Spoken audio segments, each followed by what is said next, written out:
మనం ఈరోజు anti diabetic medicines గురించి తెలుసుకుందాం. ఈ మొదటిది ఆయుష్ 82 ఆద్వేద్ టాబ్లెట్స్. ఇది central council for research in ayurvedic sciences, ministry of Ayush, government of India. ఇది మరి అంత పవర్ఫుల్ మెడిసిన్ కాదు అనేది నా అభిప్రాయం. నేషనల్ రీసెర్చ్ డెవలప్మెంట్ కార్పొరేషన్, ఇది ఆయుర్వేద కంపెనీ వారిది. దాని ప్రక్కనే ఉన్నటువంటిది BGR34. ఇంతకుముందు నేను సేమ్ వీడియో చేశాను. ఇది కార్పొరేట్ మెటబాలిజం అని పైన హెడ్డింగ్ ఇచ్చారు. దాని క్రింద BGR34 అంటే 34 హెర్బల్స్తో తయారు చేసినటువంటిది.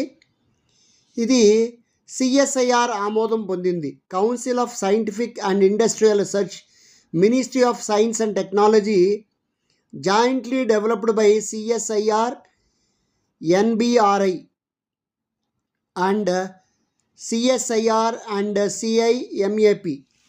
మనం ఇక్కడ గమనించేటట్లయితే ఇది research technology transfer to Aimil, clinically proven highest quality herbs. నేను ఈ BGR34 అనేటువంటి ఈ ట్యాబ్లెట్స్ని డయాబెటిస్ కంట్రోల్లో ఉంచడానికి గత 10 సంవత్సరాల నుంచి వాడుతున్నాను. ఈ రెడ్ కలర్ ట్యాబ్లెట్స్, ఇది యాక్చువల్గా లోపల స్నఫ్ కలర్, ముక్కుపొడం రంగులో ఉంటాయి ఈ ట్యాబ్లెట్స్. ఈ డబ్బా ఇది ఈ ఆయుర్వేదిక్ రీసెర్చ్ దానికంటే ఇది బాగా పనిచేస్తుందని నా అభిప్రాయం.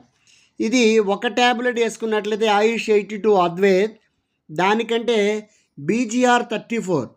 వీళ్ళు ఎప్పుడూ రీసెర్చ్ చేస్తూనే ఉంటారు.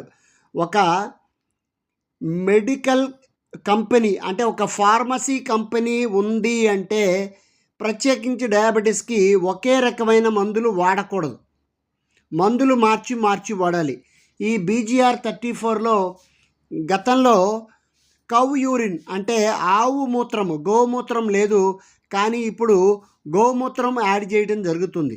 కాబట్టి నేను బలంగా నమ్మేది BGR34. ఇది anti diabetic research product of central council for research in ayurvedic science.